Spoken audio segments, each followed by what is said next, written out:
everyone and welcome back to my channel. So today I'm going to do a video about university interview advice. So obviously I'm in third year of uni, and some of you may not know that if you've not come across my channel before. If you've not come across my channel, I would love if you subscribed and gave this video a thumbs up if it helps you. I've just got a few notes down on a bit of paper because I don't want to forget anything. So number one, I want to discuss what to wear, because you don't want to be uncomfortable when you're going to a uni interview. That's the worst thing. I would just recommend wearing something you're comfortable in but also look smart and professional. You don't want to have rips in your jeans or really short skirt or impractical shoes and things like that. I think I wore like trousers or some skirts with tights, and loafers were my go-to for interviews. They just look really smart.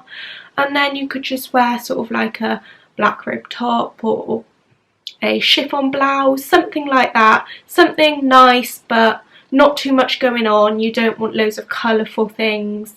I would stick to plain colours if I was you. Second tip, you need to know how to get to your interview, especially if you have a few over a couple of weeks. You don't want to be confused of where you're going. You need to look up the place beforehand on Google Maps.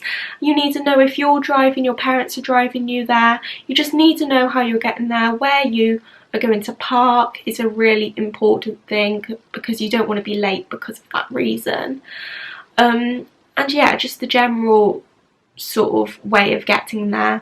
If you can do a test run, that is perfect, but if the place is too far away, I know many people travel 2 hours to get to uni interviews and things, so it's not practical to go beforehand. But if you can, maybe do a test run just to see how things work and what layout the uni is and how long you need to walk to the interview part process, the interview building rather.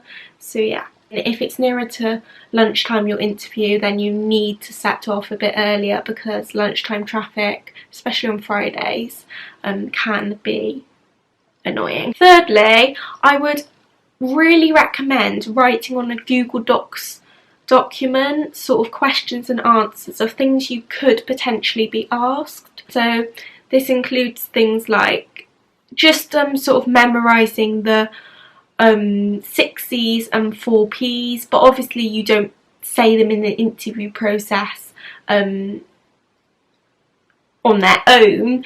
Say you were talking about compassion or care, you would incorporate them into something you've done yourself, or your experience of caring for people, or how you sort of shown that skill really. You incorporate the 6 C's and the 4 P's into that. Because they are really important factors of your interview actually, because a lot of the questions they ask are based on that, so you want to have knowledge of them. If they say, what does this mean to you, or how do you think you can do this if you become a nurse in the future, and you don't know what to answer because you don't know the 6 C's and the 4 P's, then you're going to look a bit stupid. So it's really important to sort of understand them and actually know what they are, essentially. Otherwise you can be caught out a bit, if you get what I mean. A lot of the questions are scenario based as well, so it's sort of like, how would you work under pressure, how would you diffuse a difficult situation, say a child or adult in the hospital was being abusive towards you, what would you do? Things like that really, which are very similar to an actual newly qualified nurse's interview. I would say they do link up really similarly, but I'll do another video on that, so don't worry. And yeah, I would definitely recommend doing some questions and answers, just to prep your brain into thinking, how might I answer this? How might this link in with what I've done? Even if it's nothing to do with nursing, if it's something you've done, caring for like your nan even, just showing how you're empathetic, how you deliver that care, and how you trust people really, and how you're trusted really. Say you're employed with someone, that you're organised, you get to work on time, you can organise yourself clearly, you know what you're doing, and you know what your responsibilities and role is in that job. So just sort of getting used to what questions they might ask you and how they might ask you those things. There are a lot of YouTube videos and information online to help with what sort of questions they could potentially ask, but all unis are different, so you can't go to one uni thinking they're going to ask you something and then the next uni is going to ask you the exact same. It can all be completely different, and completely different depending on the specification of what type of person they want in their university. And linking back to this is transferable skills. So transferable skills are always so important in demonstrating when you go to an interview, because the interviewer needs to know that the student can transfer their skills over to nursing. So acting in a kind way, I know I said empathetic before, in a different type of job, or within a community you've been in, or D&V, working together, team working, something like having a leadership role in something, or just having a passion for something really, just something like reading.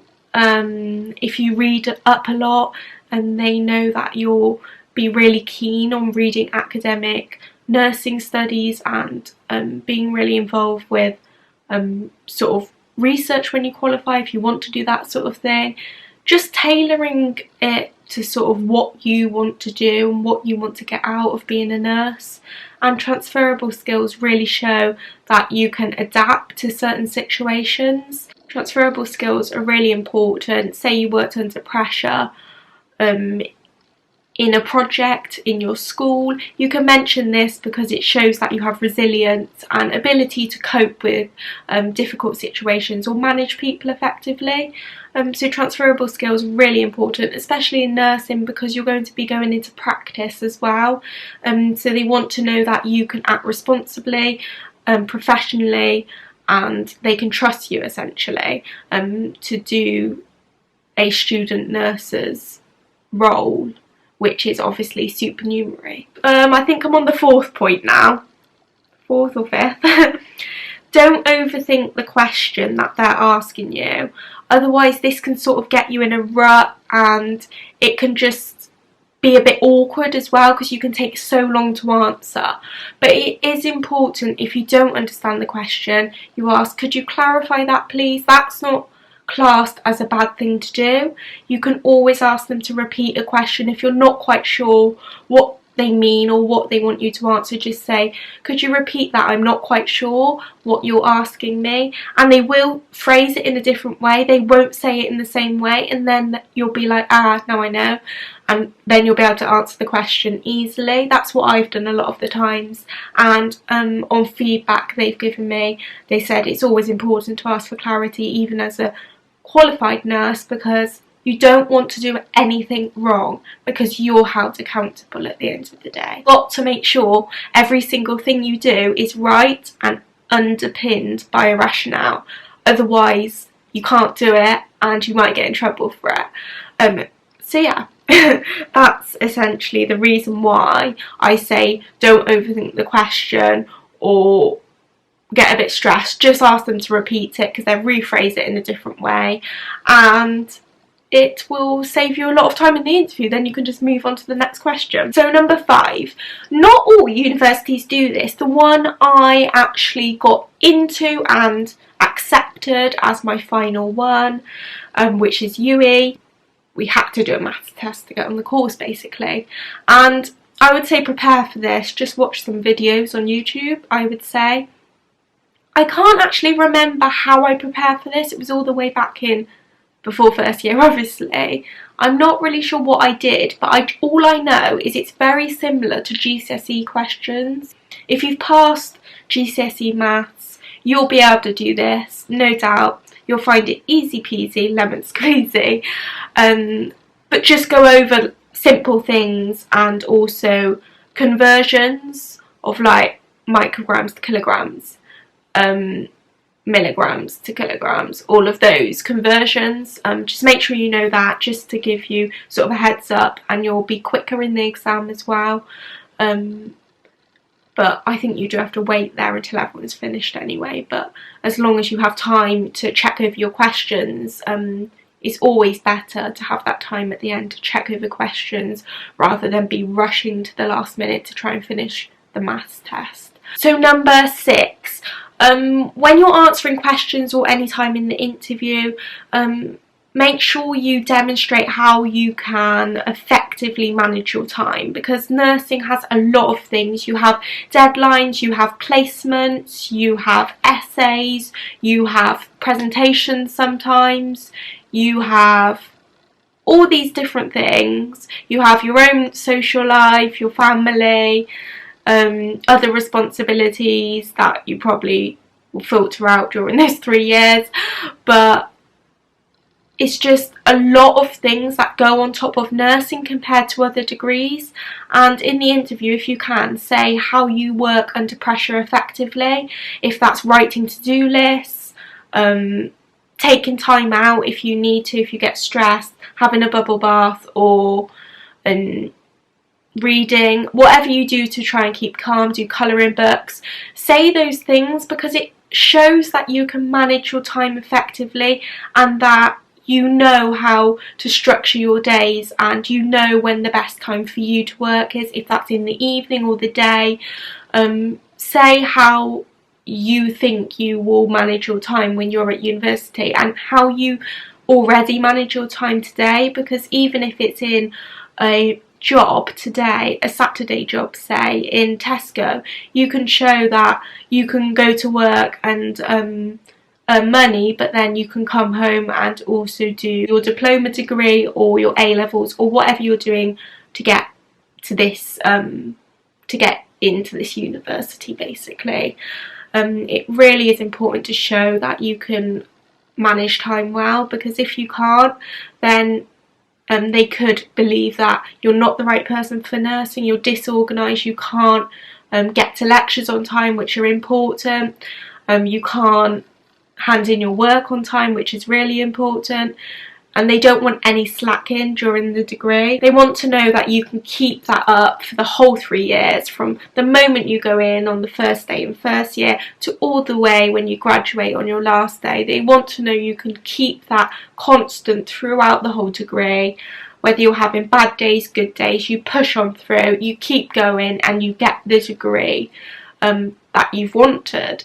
So yeah, I would definitely recommend embedding that sort of working under pressure, time management, all those transferable skills essentially. It always comes back to them into your interview questions. Even if they don't ask you that specifically, just say, I feel that I can do this, I am good at this, I am good at time management, because it will add to your interview. Even if you say something at the end of the interview that doesn't contribute to any questions they've asked you, they will think it's a plus and that you've thought about it thoroughly as well. Also, if you've ever done any type of leadership with children or even adults or any age group at all, I worked in girl guiding, so I did a lot with rainbows and brownies. So you can give those examples of how you've managed an activity, how you've organised something and then gone through with it, and the after process. Is that a word?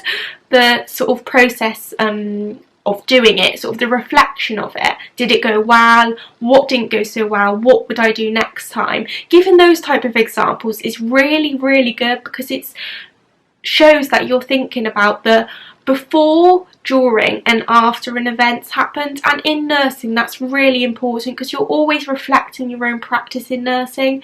You're always thinking, what the first time I ever did a BM on a baby, which is their blood glucose, I went in the room and thought, maybe I could have done that better. What's the protocol? I went out and read it after with my mentor, and next time I did something differently. So it's just always like building your practice up in practice as well. That doesn't make sense at all. What I mean is it's sort of always building on what you already know, but making it that little bit better to make it perfect, because everything in nursing you want to do perfectly, and if it's not perfect it's not essentially right. So doing things in the correct way is really important, and I think showing an event where you've done that prior to uni in your interview is a really good way of showing that you want to do things the right way, and you want to improve on things if you did do something slightly wrong, because it's okay to make mistakes. We all make mistakes, and it's just human to make mistakes, so don't be hard on yourself for that. But what's really important is to do something differently. If you did do something slightly wrong, or you think what could have been done better in that certain situation, for that patient or that family, that I will do next time to make my practice better, and just demonstrate that in your to your nursing interviewer. They'll be really proud of what you're saying and the way you're thinking already before you're going into this nursing degree. Eighth thing, why can't I? And the eighth thing, I can't hold my fingers like that, is actually what the interview process is. So basically, it's all different at different universities, and I will say this again and again because I can't give you advice that I don't know. I had my interview at UWE, Cardiff, Bournemouth. No, I didn't have Bournemouth, sorry. I applied to Bournemouth but didn't want to go to the interview. Plymouth. My first interview was at Plymouth, and I didn't get it. And I wasn't mad about it because I was completely nervous. I didn't know what to expect. And that's why it's so important in the first place to go to a few separate interviews, because what's the point of going to one and then not getting it and then not being able to apply to anywhere else? You've not got a backup. So you always need to have that backup. You need to have, yes, this is my first choice university. I want to go here. I want to do this. And this is my ideal one. I want to do well in this interview. Put your all into it, yes. But then you need to have all the backups that come with that. You need to make sure you're prepared for every single interview, and you need to make sure you know what they're looking for in each uni, because everywhere's different, as I keep saying. Some unis might do group interviews, some might do one-to-ones. That's what Plymouth was, and I don't think that went down well with me, really.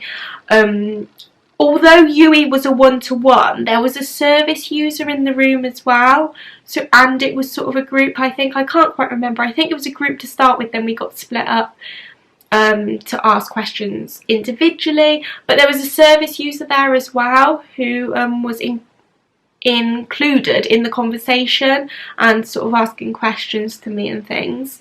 So yeah, that was really helpful, I think, in allowing me to express my nursing, expressing what I wanted to get out of nursing and what I wanted to put in, really. Because I could explain that I wanted to make a difference. I was really interested in the medicine side of nursing. That's why I didn't want to just work with children. I wanted to be a nurse to them. And everything like that, really. I think it's a really good idea for unis to do service users, because what it allows the student to do is essentially open up about how they would treat patients in the hospital, and it really gets you opening up about real life examples that have happened to you and that you can transfer into the hospital. Also, I wanted to mention some unis do speed dating, which I did in Cardiff. I got into Cardiff as well, and I got into Worcester. That was the other one. I knew my mind was somewhere else. It wasn't Bournemouth, because I applied to Bournemouth, but I was getting confused. I had an interview in Worcester, got into there, I got into Cardiff, and I got into UWE, and I chose UWE. Cardiff was a bit weird. It was very quick, and it was sort of a speed dating like principle. So you went in around to each station and did a speed dating interview sort of process. We did have to do a little maths test there, I think, but in Worcester we didn't.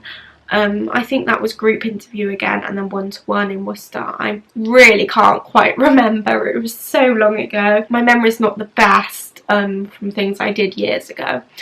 So yeah, that is everything, I think. But what I would say, speed dating isn't really for me either. I did get into it, but I was quite nervous throughout it, because it was sort of, you were whisked away from one interviewer to another, to another, to another, to about 5 or 6, and it was a bit confusing really, and they were all asking different things and expectations of you. So yeah. But don't be afraid in an interview process, especially group, to speak out.